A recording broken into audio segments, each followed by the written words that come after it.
Hello, I'd like to welcome you on behalf of the Academy of Urbanism to yet another of our Urbanism lunch hour events, this time on the subject of connected cities and future mobility. Our chairman for today will be Andreas Marquides. And Andreas recently, he's probably one of those specialists who, through his knowledge, attracts many people to the wider issues of his subject. He gave a talk recently in Limerick that people still talk about. I was saying that he related the issue of transportation, streets and roads, right back to Greek culture and Greek mythology, and people still remember it well.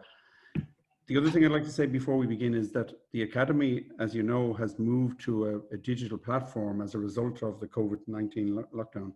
And we have many events coming up, which you'll see on our website. We are actually now planning some major events later in the year, an online congress, a landscape and urbanism event, an Latin American urbanism event, among others. But more of that later. I'd now like to introduce my fellow director and colleague, Andreas Marquides, to chair the event and introduce the speakers. Thank you. Thank you. Thank you, Tony. And welcome everybody to the Academy of Urbanism lunch. Hello, can you hear me? Yep. Yes, all good. Yeah, that's fine.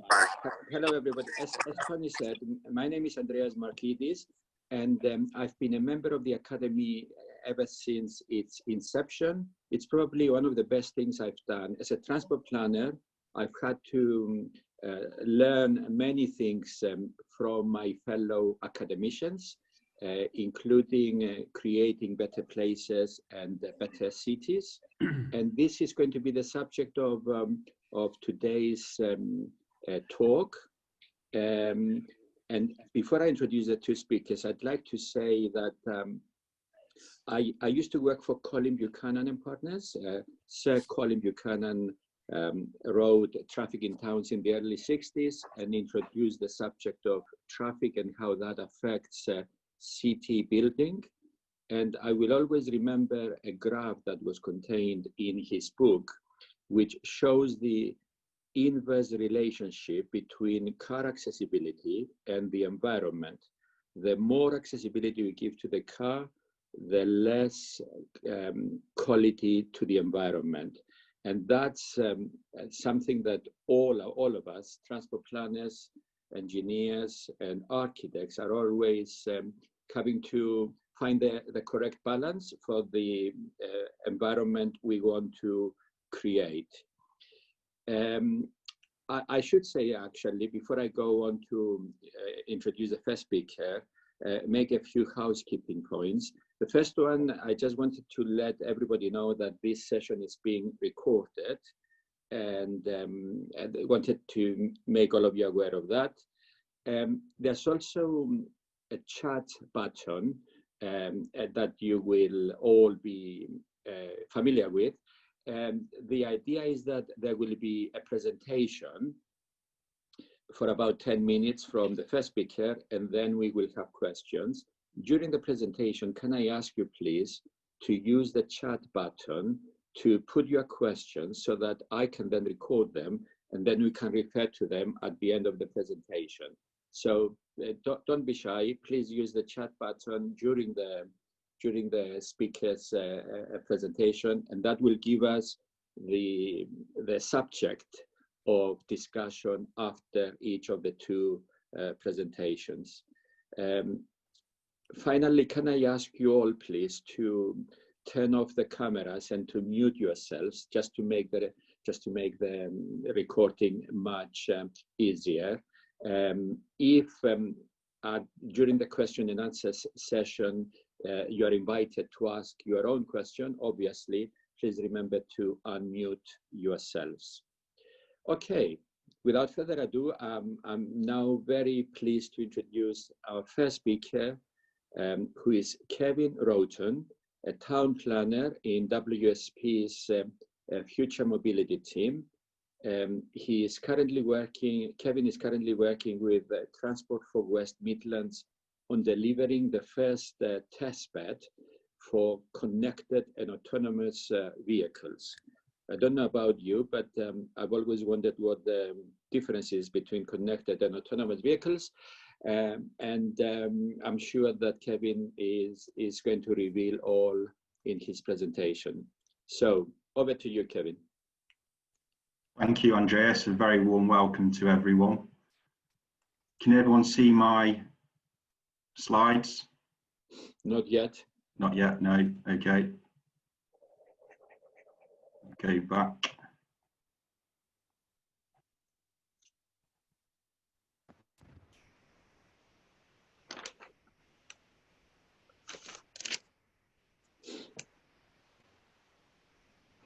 Okay. I'm going to give a very broad overview of connected and autonomous vehicles to make it as simple as possible. I'm obviously a town planner. I'm not a technical expert, but obviously there's a lot of technical, digital insight into connected autonomous vehicles. So I'm going to give a brief introduction. What are connected and autonomous vehicles? What is a CAV testbed? I'm also going to give a brief introduction on future mobility technologies as well, then put that into an overall background and context in relation to the West Midlands CAV testbed. Then moving forward, I will give a bit of a description of the CAV testbed geography within the Midlands, and then talk a bit about the town planning that we pursued on behalf of Transport for West Midlands. And then got a bit of a sort of thought piece at the end on what is the future role of CAV in urbanism in terms of changing the environment for the better. So first of all, what is future mobility? Well, we're moving into a digital age with transformations in digital technology. So it's basically digitally enabled mobility and transport services. In the context of connected autonomous vehicles, it's important to distinguish, as Andrea said at the beginning, the difference between connected and autonomous. Connected vehicles are vehicles that enable a two-way communication with a wireless system to, for instance, roadside infrastructure. So I've got some examples here of what a connected vehicle will connect with in terms of two-way communications. We've got an example here of an RSU unit, a roadside unit that basically is very much performs a similar role to an antenna, probably the size of your hand, that will transmit data to a vehicle, giving the vehicle information about traffic conditions, weather conditions, whether or not the traffic lights are red, orange, or green. Basic information that will transmit to the car, and the car will transmit information back to the RSU, telling about the situation in terms of the road environment. So also we've got advanced weather stations on masts as well. We've got GNS and GPS all transmitting information to a connected vehicle, and also CCTV cameras that will be monitoring the performance of a connected and autonomous vehicle.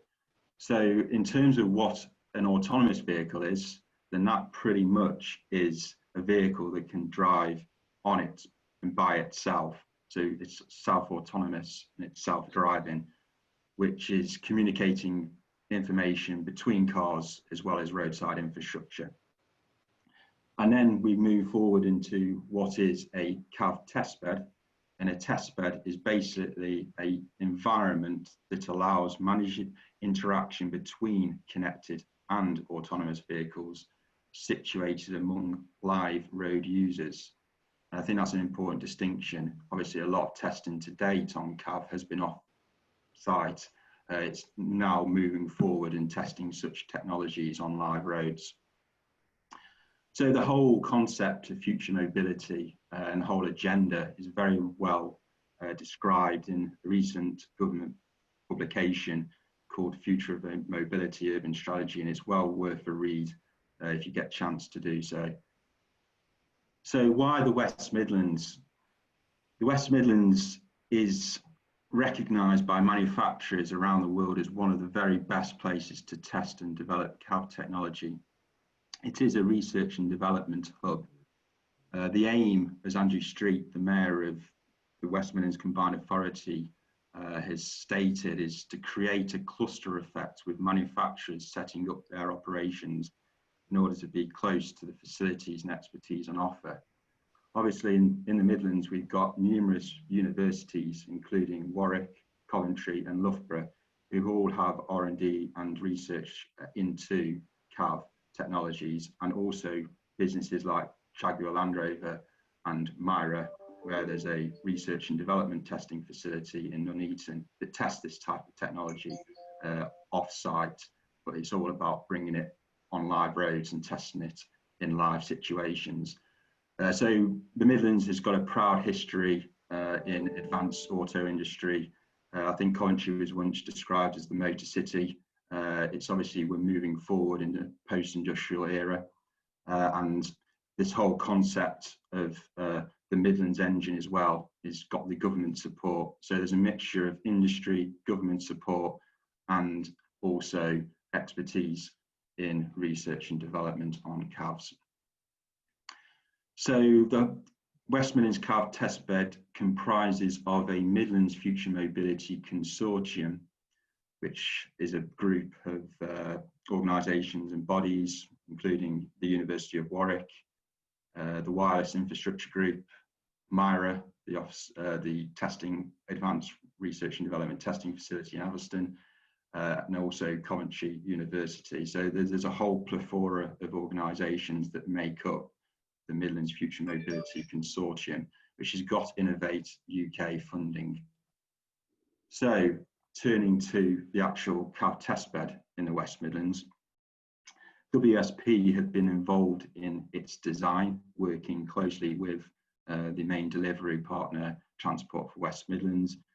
It starts as a 80-kilometre stretch of existing live roads, which are strategic roads connecting Solihull Loop with Coventry City Centre, and also in a westerly direction towards Birmingham City Centre. So it's 80 kilometres of existing live roads, and as referred to at the beginning of the presentation, it's the type of roadside infrastructure that I've just discussed in terms of masts and RSU units on roadsides that transmit data. Predominantly to begin with, it will be testing connected vehicles, but moving forward, there's the intention for autonomous vehicles to also use live road situations as well. So it's very much sector-led. So the testbed's broken down into a number of sectors. This is a sector that links Solihull with the south of Birmingham Airport along the A45 corridor, and then to the roundabout that connects onto the M42. So yeah, this was an interesting area because we had to do a lot of engagement with Birmingham Airport, and the whole sort of digital era that we're in, there has been some need for testing of the new technology to make sure it doesn't interfere with the Birmingham Airport's anti-drone technology. So there's testing to go underway. I think as we move into a digital era, then it's the sort of interplay with different types of technology and digital infrastructure that is interesting. And we need to make sure that there's obviously no conflicts between the two. So there's the intention to expand the testbed to more sort of semi-urban, rural communities within the Midlands. So it won't just purely be focused on urban environments, but it will become an expansion into probably about 250 kilometres of urban and rural and into urban roads, creating one of the largest CAV lab tests centres within Europe. So turning to the town planning aspects, then we've had to deliver a large number of planning permissions for Transport for West Midlands. It's been a phased delivery. So for phase one, we've secured 18 planning permissions across 34 sites, which includes 5 linear sectors. For phase 2, we've secured 13 planning permissions for 19 sites across a further 3 linear sectors. So there's been a batched approach. I think the key to delivery has been good, close engagement with the local planning authorities, both Solihull, Metropolitan Borough Council, Coventry City Council and Birmingham City Council. Obviously, it's a new technology and we've had to engage very early on to discuss and explain how it will perform. I think local government is key, obviously, to its delivery. So they've been important partners in terms of getting the infrastructure passed through the town planning process. In terms of the stage we're at the moment, in terms of delivery, we've secured planning permission for phase 1 and 2. The actual phase 1 is being installed at this current moment in time. So we're looking to be able to switch on phase 1 of the testbed at the start of July this year. So it will all go live very soon on the roads across the West Midlands. So to conclude, there's a lot of obviously interesting discussions of how connected and autonomous vehicles can change the urban environment and environments as a whole. So if we are taking off vehicles from the roads and we've got these autonomous vehicles that allow interaction and better interaction between pedestrians and other users, and taking the traditional car off the roads, what sort of better environments can we create? There's a link there to an interesting piece of research that WSP have done on how cabs can change the urban environment. And I think we can put this in the context of a post-COVID-19 world as well. Obviously, at the current moment in time, I know the whole cab technology has been advanced as a result of COVID-19. I think there's quite a few examples in Wuhan, China, where lockdown has been a lot more stricter, where they've actually used autonomous vehicles to transport food supplies and medical supplies to hospitals without human interaction. So as we move forward into this new world, I think connecting autonomous vehicles does pose quite interesting questions on how can we maximize and utilize this technology to better the environment that we live in. And it also has significant implications on things like freight, logistics, how we move people and goods across regions and borders more generally. There's also recent examples of government support with a number of announcements on future mobility or future transport zones extending beyond West Midlands, which includes the cities of Nottingham and Derby, and then also Southampton and the South West Combined Authority. So it's very much, this is a whole new agenda that's being delivered at the moment. And as I said, the cab technology testbed is a bit of trial and experimentation. And the intention is that once the vehicles get tested from either the likes of JLR or foreign investment from China, then it's hoped that this will act as a catalyst for future developments. And it's very much an evolving process. And then obviously it's how we can deliver a cab testbed that then moves forward and connects with strategic development and regional growth as a whole, so we can enhance development from a wide perspective. So I think that's a very broad overview of connected and autonomous vehicles. I'll hand it back to you, Andreas. Okay, thank you, Kevin. I'm going to use the chair's prerogative to ask the first question, which is what we would all like to know, Kevin, is when are we going to see this technology actually implemented? Because what you've been talking about now is a test bed, isn't it? Just along a particular route in the West Midlands, which will then grow into a network. when is the testing going to finish and the reality going to start? That's what we would all like to know. Okay. The connected autonomous vehicle testbed will last for 8 years, so it's temporary in nature. It will begin, as I said, at the beginning of July, the rollout of phase 1. So it's been all the roadside infrastructure being installed at this current moment in time. So it will all go live with connected vehicles being tested on live roads within the West Midlands from 1st of July. As I said, autonomous vehicles, it won't be at this current moment in time because the advancements in that technology is still evolving. However, it is intended that the CAV testbed will eventually allow autonomous vehicles to be tested on live roads as well. So it's very much an evolving process. It's testing connected vehicles to begin with, then moving forward, hopefully onto autonomous vehicles. Okay, so if the testing will take 8 years, you know, it's reasonable to assume that, you know, we are not going to enter into this new era for at least another 10 years. Well, it's all about creating a live testbed lab for private investment and potentially public investment to test out new CAV technologies within a live road environment. So it depends on how quickly innovation will develop. So as I think we've discussed before about mobile phone technology and computers, etc., how quickly advanced they could potentially become. And the whole testbed is about creating this ecosystem, this environment for testing such technologies.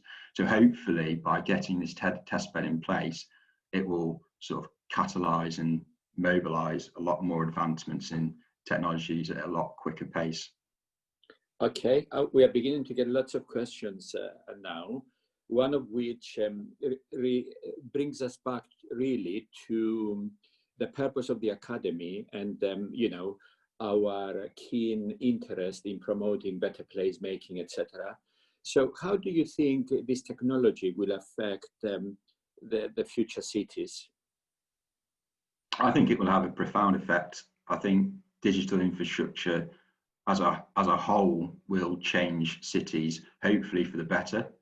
Obviously, there'll be new challenges as a result. I think there's been some news recently about cybersecurity and the need for obviously CAV technologies to be secure from a digital perspective. So there's going to still be challenges, but I think the overall aims will be to improve the urban environment.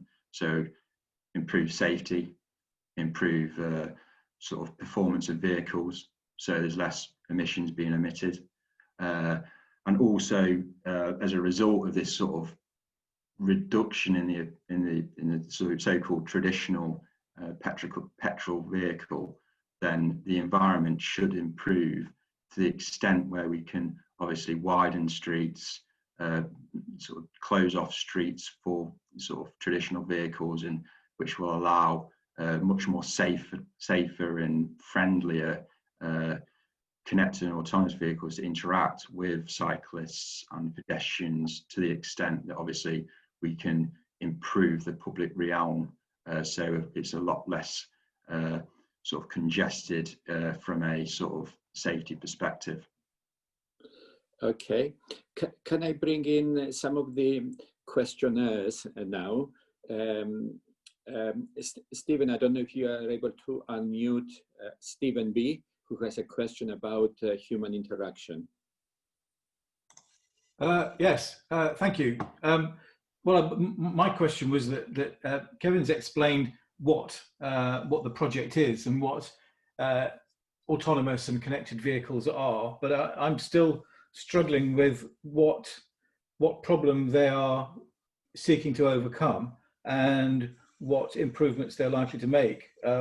Kevin's recently just referred to safety, performance and pollution, but I'm assuming that all vehicles in the future will be electric anyway, which will reduce pollution in the immediate urban environment. And performance, I can see that there's a value in perhaps service vehicles, public transport and delivery vehicles being connected to their operating, central operating systems. But I'm still struggling to see why autonomous vehicles should be better than allowing people to drive their own vehicles, and I don't see why people driving vehicles should be any less safe than autonomous vehicles if the appropriate traffic management systems are in place. There's plenty of examples. Good question, Stephen. So, Kevin, over to you. No, good points. I mean, I probably haven't emphasised the sort of whole concept of obviously working within a without having to drive the vehicle yourself. So there's other opportunities to do certain stuff within autonomous vehicles moving forward, like work, completely new and ways of travel. So those sort of things will come ahead. But yeah, it is very much evolving process. So the whole connected vehicle concept, some of it is not new, it's just evolving, and the benefits won't come until later on along the lines. Now, in terms of the improvements to the urban environment, it's really taking vehicles off the road, the traditional type of vehicles that you see, and then you introduce things like robotics and delivery bots as well that can transform how goods and people are delivered to certain areas of the city or rural environments. So it's still an area that's being developed and explored. So it's more, I would say, a technical question that's probably better to be answered by others than myself. Okay. I think that's I'm a town planner. So. Yeah. Can I bring in Cathal O'Boyle, who has a couple of questions actually? Cathal, are you there? From Cork? Andreas, I don't think she has access to a microphone. Ah, okay. In that case, I will ask her questions myself. How long is the testbed expected to run? I think you've answered that, which was, you said it will take about 8 years in total, isn't it? Correct, yeah. And what are the planning permissions for? You talked about securing planning permissions. Is that for the infrastructure? Yeah, it's interesting that, and I haven't elaborated on it yet. Some of the infrastructure, we've been able to argue that it's de minimis.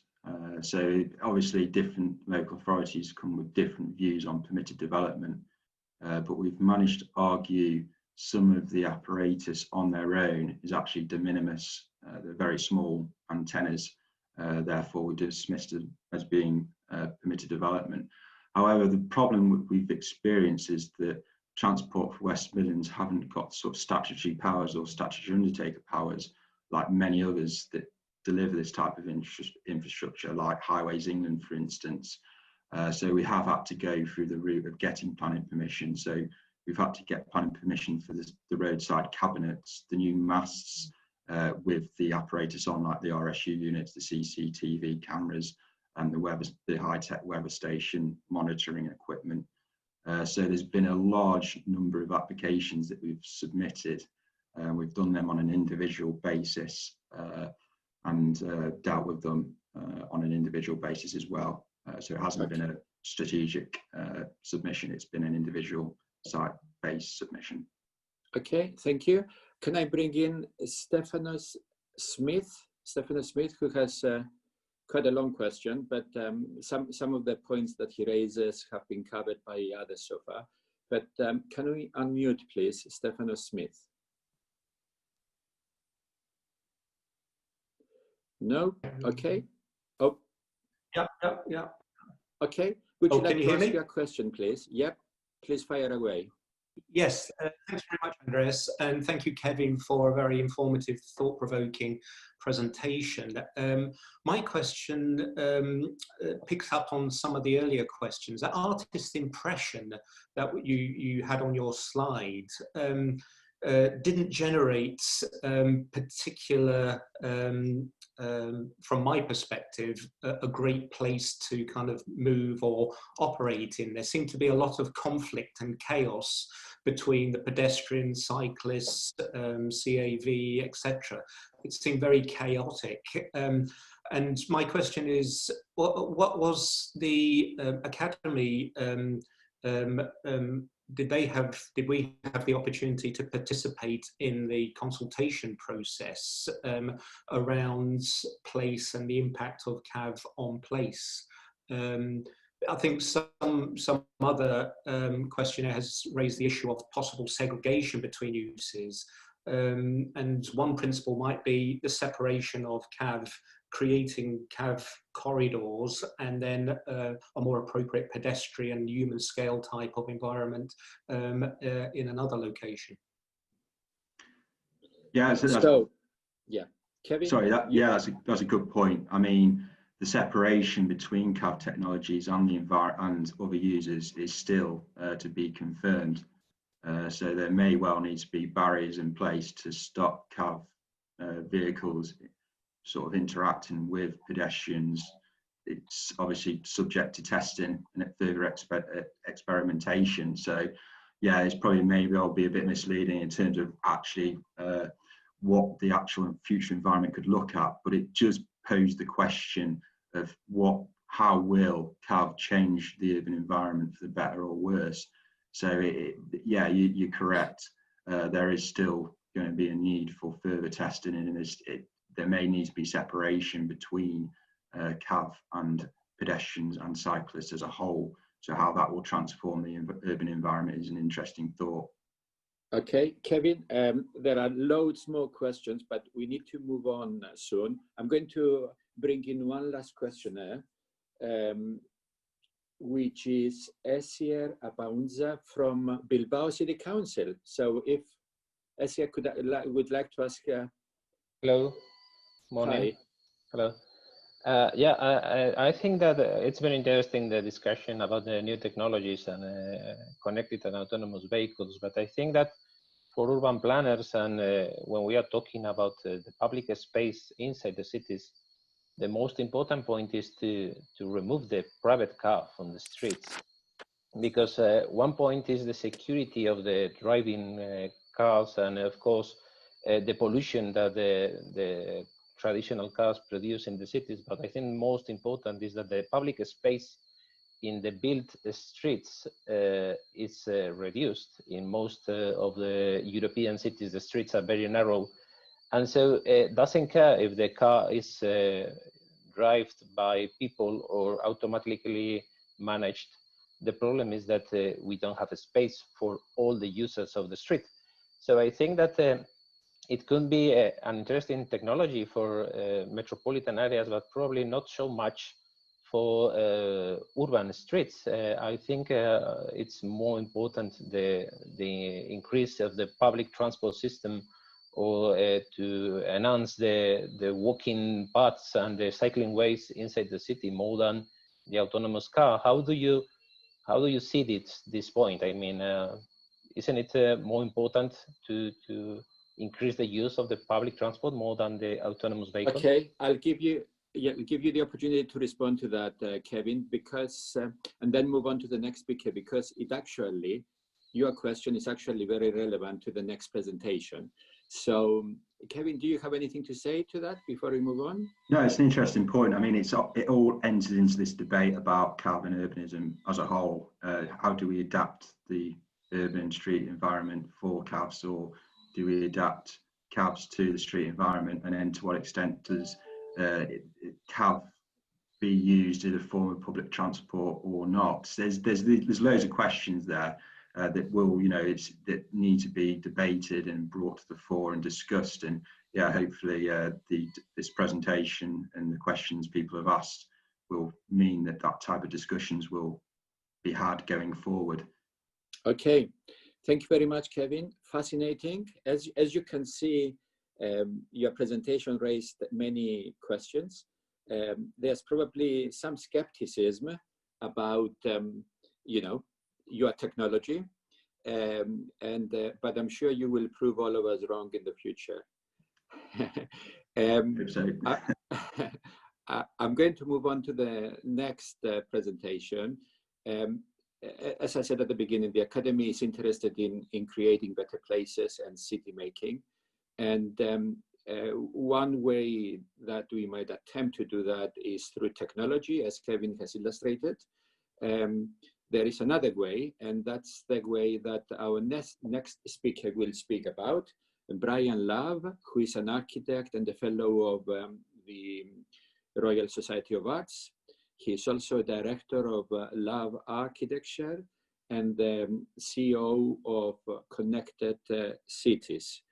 I won't steal Brian's thunder. Connected Cities is a fantastic, bold initiative, and Brian will tell us all about that now. Over to you, Brian. Okay, thank you very much. And thank you very much for the previous presentation, which I think we'll see that all these elements integrate together. We're beginning from the point of view of greenhouse gas emissions and the planet as a whole. We think of ourselves as a group that's encouraging positive development throughout the entire planet. And we're well aware if we're going to get to stick to our 2-degree rise in temperature, then we will have to bring down our emissions dramatically. And you can see on the right how fast they're going up. Of the emissions, the largest sector is transport. And this is despite the fact that individual vehicles are becoming much more energy efficient. The problem is that until 3 weeks ago, or whatever it was, the transport sector was increasing in size at a very rapid rate.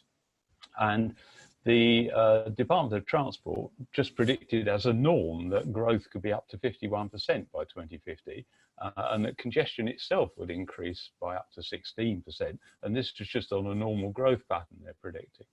So we're looking at the most efficient way of moving people around if they want to move. And as you can see on this graphic, which was produced by the American Transportation Association, private vehicles are the least efficient, and the 2 most efficient are walking and tramways, buses, rail, that kind. So Connected Cities focuses all its energies on encouraging development, which enables from the outset public transport, walking, and this particularly uses existing rail corridors because it takes a long time to put infrastructure in place, so it's good to start with what we've got. However, the ideas are not new. This is Ebenezer Howard's Social City, an image that I suspect most people in the Academy will be familiar, where he talked about a cluster of towns coming together. These are all connected by electric railways. And so Connected Cities takes this idea that you do not expand your city ever greater at the edges, but you preserve green space between the settlements, and applies it to the existing railway system. And that's what we call a connected city.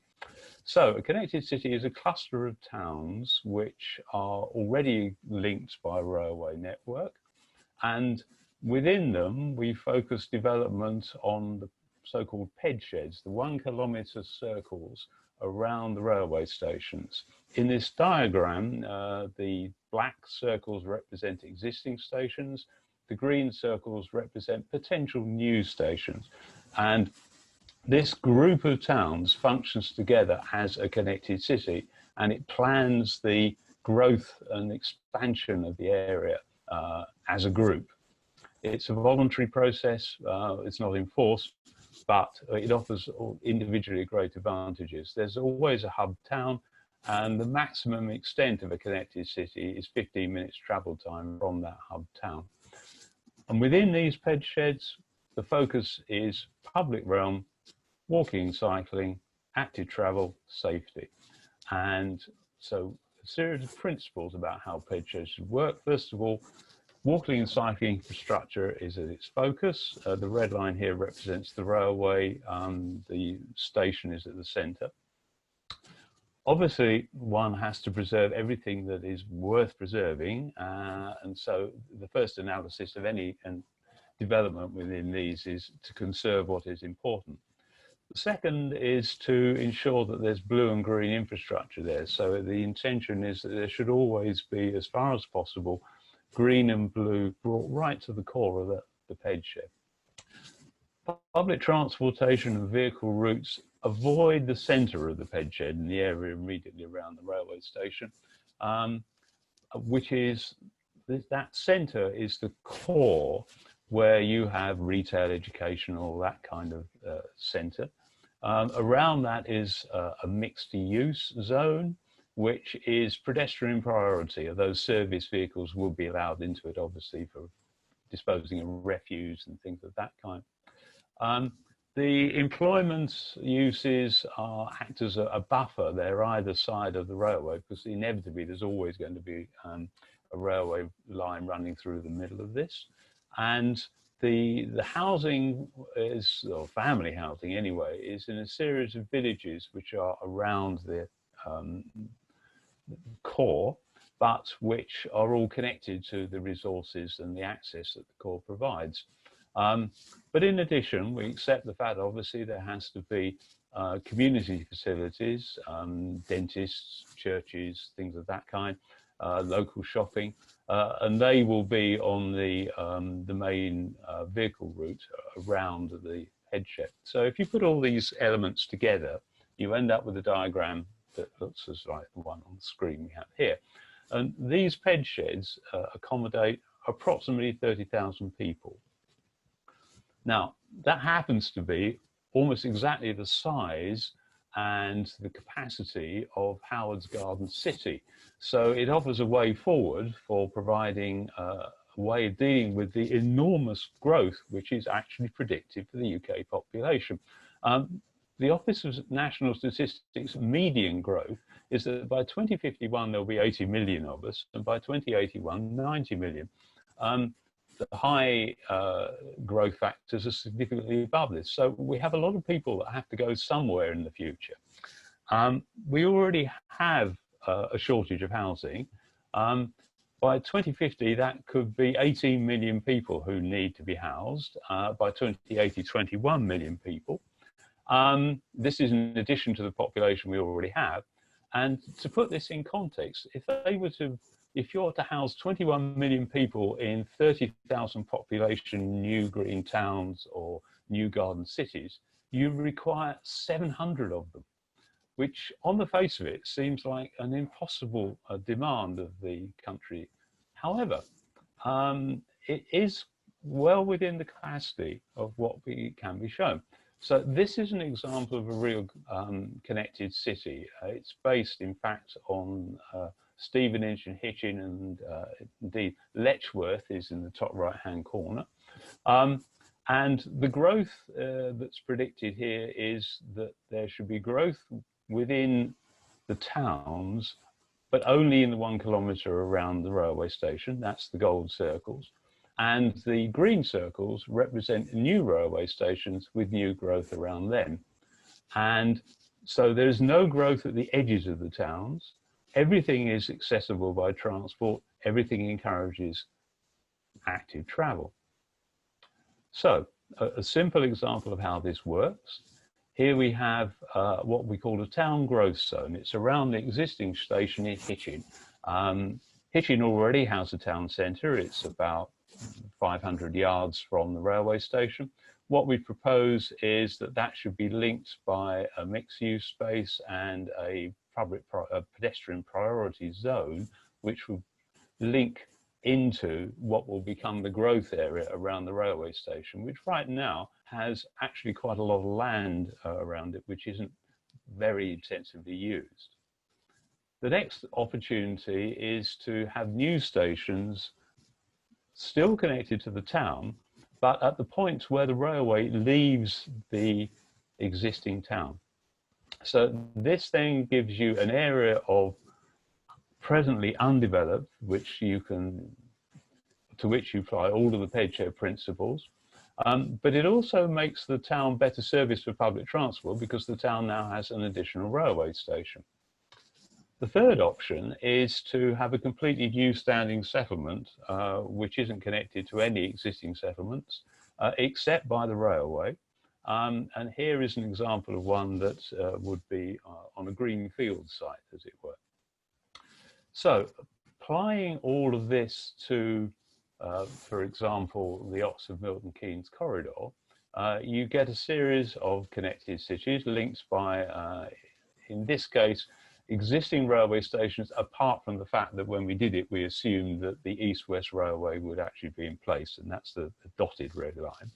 But what we discovered when doing the analysis is that you can double the population of the Oxford, Milton Keynes arc simply within 1 kilometre of railway stations where there are existing and new. Once again, in this, the yellow circles represent existing stations, the green, potential new ones. Within Southeast England, there is a potential for approximately 100 connected cities. These could accommodate 10 million people, and this is in Southeast England alone. And they will only actually take 3% of the Southeast's undeveloped land, because all of the development will be within these 1 kilometre radius ped sheds. There's a lot more information about this available on our website, which is connectedcities.co.uk. There is a free book available from the website, which you can download, or you can purchase a hard copy.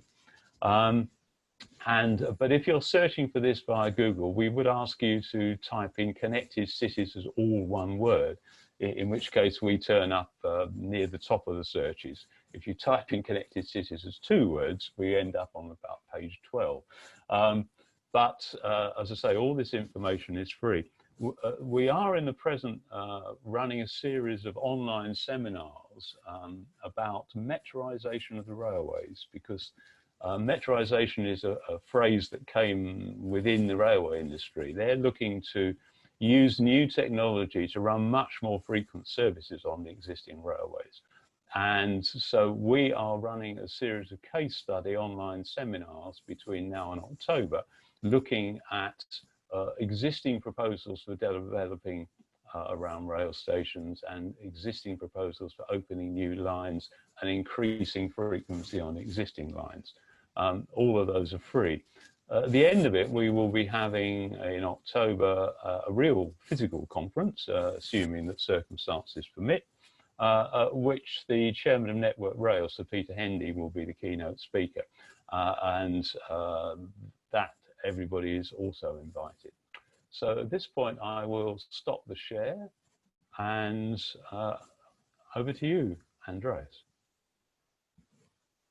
So, an altogether different approach to future city making, based on high density development and public transport, what other people might call land use planning, which is my kind of thing as well. So Brian, very inspiring and very bold initiative. I just wanted to kind of put you to the test, if you like, and ask, how are you doing with it? And are you gathering momentum? Are people following? And are you making headways? Yes, I mean, the answer is I'm actually amazed by the progress we've been making, because the idea was launched at a parliamentary debate at the Houses of Parliament at the end of 2018. And since then, we have been attracting interest from a much wider range of people than I ever anticipated. And obviously, we are being asked to speak at various events. But in addition, we've got to the point now where we're beginning the process of directly lobbying government. And so fortunately, the new ministers are very much in tune with this kind of thinking. Grant Shapps has said that he is committed to the idea of developing public transport, even in the current circumstances. And so we feel that we're definitely knocking on an open door. Good. Thank you. Lots of questions for you. I'm going to start with Kevin, laptop 2. Kevin, would you like to ask your question, please? Yes, thanks very much for the presentation. Can you hear me okay? Yeah. My question is coming from experience of this. It's obviously lots of people on the call hearing you will be familiar with the ped shed side, but on the transport side, there is a tension between loading up the corridor, the rail corridor, with new settlements garden villages, planned towns, whatever they may be, when there is also demand for longer, faster intercity or interurban trips. And sometimes it becomes quite hard to plan those for transport reasons rather than maybe land use reasons when the land is available. So I just wanted to ask about that, and also where there is more scope generally to either reopen stations that have closed down post-beaching, or indeed reopen lines closed down post-beaching, to follow up your basic thrust of the thesis that's about building network capacity and the intensity along those routes. So there's kind of two parts. One is the frequency of trains, and the other is the networks and the reopening post-beaching. Great. Well, thank you very much. I mean, they are pertinent questions, and the replies to them will be in much deeper, greater detail in 2 forthcoming seminars we're running. So next Wednesday at 3:30 in the afternoon, we have a seminar about the proposals for the Devon Metro. And 2 of the speakers there will be from GWR and from Network Rail for Southwest Region. They are talking about exactly the problems you described, as the conflict between the need for long distance national services using similar technology and tracks to the local services. There are 2 elements by which they're improving capacity. The first is they're using existing signalling in a much more intense way. So they're shortening headways, they're making the blocks much smaller, and this is just using the existing technology they got, and that's a fairly straightforward process. So that's number 1. Number 2 is that Network Rail is in the process of rolling out something which is initially installed on Thameslink, which is an entirely new kind of signalling. It's called ETCS, European Train something system. It's part of the ERTMS, which is the European Train Management System. Essentially what these do, they're new digital systems, and they take the signalling off what they call sticks at the side of the line, and they put all the information into the individual cabs of the trains. And it enables the trains to run much, much closer together, and therefore you can get very high frequencies. Through the central section of Thameslink, which it took them a long time to build, but which they learned a vast amount about, they now can run trains at 2-minute headways, no problem at all.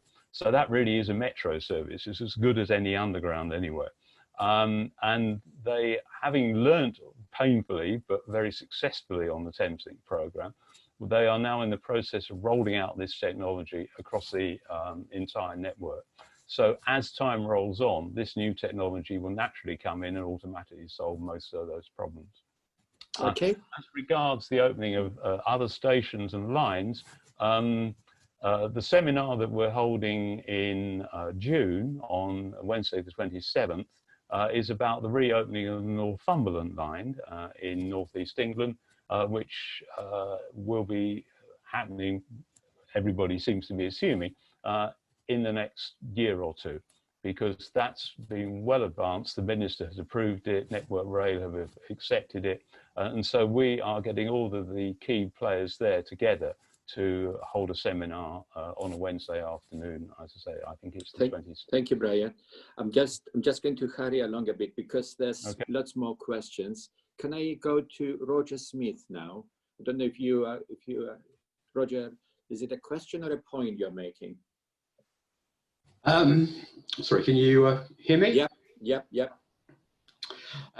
So I think it's a point more than a question, in that certainly I've had dealings with both Network Rail and GWR in relation to a proposal for a new railway station, and it's been hugely frustrating. This proposal involves a new station on a main line, and the principal concern of Network Rail and GWR has been the impact on existing fast services. And my experience is that unless there is huge investment, whether it's additional tracks or new signals, as being suggested, actually, it's going to be very difficult to persuade Network Rail to actually agree to any significant number of new railway stations. So thank you. Thank you. Could I come back on that one? Yes, please, Brian. Yeah. Yes, you're absolutely right. And everybody in the development industry I know who talks about Network Rail says, my God, stay away from them. However, Network Rail have woken up to this. They have actually done two things. The first is that they are now organized by regions, and the regional directors have responsibility for their lines. And they have instigated an entirely new class of person within Network Rail called the Industry Program Director. And the Industry Program Director reports directly to the regional head, and their job is to work with and integrate with the communities that they serve. Because within Network Rail, there's been a very big shift to putting passengers, people first. And this is, so they're deliberately working hard to try to, one, bring in additional cash from outside, and two, to tame the so-called ASPRO group, which is the Asset Protection Organization within Network Rail, that insists on saying, no, you can't do that because. So Network Rail is very aware of the fact that the demands upon them are changing, and that they are doing their best to change to accommodate them. Okay. Brian, there are quite a few more questions, but we're coming close to the end. So I'm just going to ask, I'm just going to ask the two of the questions myself, which are kind of looking at your hypothesis in a slightly different way. The first point is from Claire, who talks about a less linear pattern of development, which will put less emphasis on rail travel and more on mixed-use centres to be accessed by bicycle. So that's Claire's point. And then Rob Tranmer is also saying that your approach would require significant public sector intervention, and how can we achieve this? Would you like to very quickly respond to those 2 points? Okay, well, in the first instance, we're 100% in favour of bicycles and mixed use and getting that to happen. It's just that we'd like to ensure that it isn't somewhere in the middle of nowhere that will encourage people to use cars to get there. So we'd like it to occur in places where there's going to be good public transport. The second, Connected Cities proposes that there should be a Connected Cities Act, a new Cities Act, which gives local authorities who choose to come together to form a connected city a series of powers, including the powers to create development corporations, to take more control over their local transport, and many other powers of this kind, which would tap into funding that would be appropriate to deliver this. Because yes, you're absolutely right. This is something that has to be led voluntarily by a group of towns seeking to determine where is the best location for their growth to occur, because we're all going to have to accommodate this growth somehow, somewhere, and this offers an opportunity for local societies to do in the way that works best for them. Fantastic. I'm going to, there are more questions, but I'm afraid I'm going to call this to a close now. Thank you very much, Brian, and please carry on your good work, and I wish you good luck with the Connected Cities initiative. At this point, can I ask, please, Olga, to just tell everybody about some of our future activities of the academy? Hello. Yeah. So let me start sharing. Okay, so our first event that is coming up next week, it's the awards shortlisting on Wednesday, 20th of May at 2. So the nominations for the awards this year are about to close this afternoon at 5. I know it's hard to choose. We have 210 great places. But please nominate if you haven't done it yet, and we will have the award shortlisting to select our 15 finalists next week on Wednesday. And then we, given the current circumstances, we'll have to come back to finalize these 15 places if they will be able to join the awards this year, which is going to be done at the 30th of June. And our next Urbanism Lunch Hour is next week on Friday, same time at 1. It's a focus on housing for older people in multi-generation neighborhoods.